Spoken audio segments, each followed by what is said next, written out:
Hey everybody, I'm here with Lori Coulter, the co-founder and CEO of Summersalt. Lori, thanks for joining us. Glad to be here. Thanks for having me. Let's take it all the way back.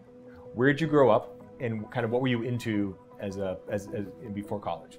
So I grew up in a very small town in southern Missouri, 6,500 people, and I was into anything that my high school offered. So everything from tennis to track to cheerleading to future business leaders of America.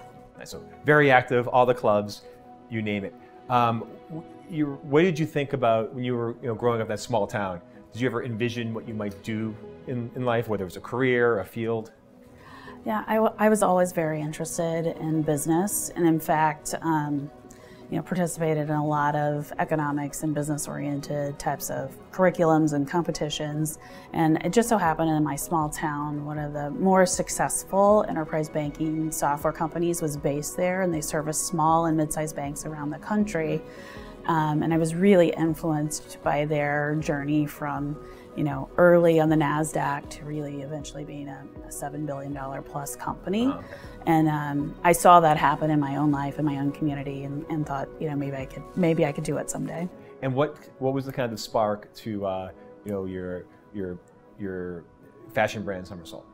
My earliest business in my professional career, I had a partnership with a major retailer doing digital body scanning and made-to-order apparel. So really working at the intersection of tech and fashion and data at an early date.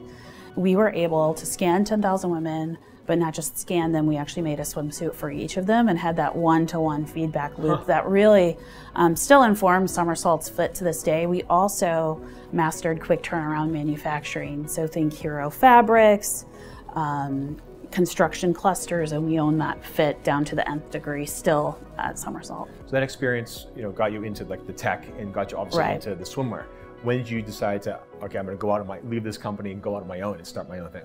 Yeah, in June of 2016, I was considering my next steps, and I met my now co-founder, Reshma Chamberlain, who owned a digital agency and had been working with some of the early entrants to the direct-to-consumer space. I went away from that conversation thinking, I think there's a real opportunity, wrote the initial business plan and strategy for what is now Summersalt, developed a collection.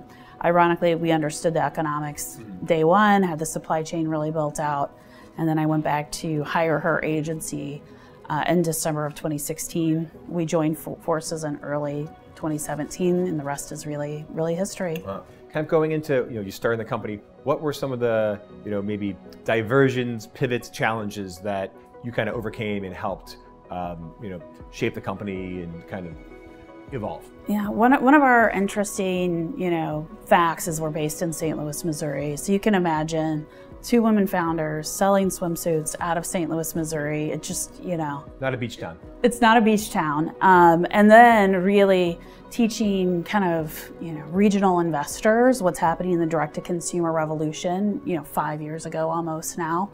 We only raised $625,000 to get off the ground, so not particularly well funded. And what's fascinating is we knew almost day one that we had captured lightning in a bottle, which I think is just so fascinating. It was clear, consumers, influencers, media, that we were onto something. And the brand, the product, all came together just beautifully and took off from day one. How about takeaways? So you've been through this whole journey.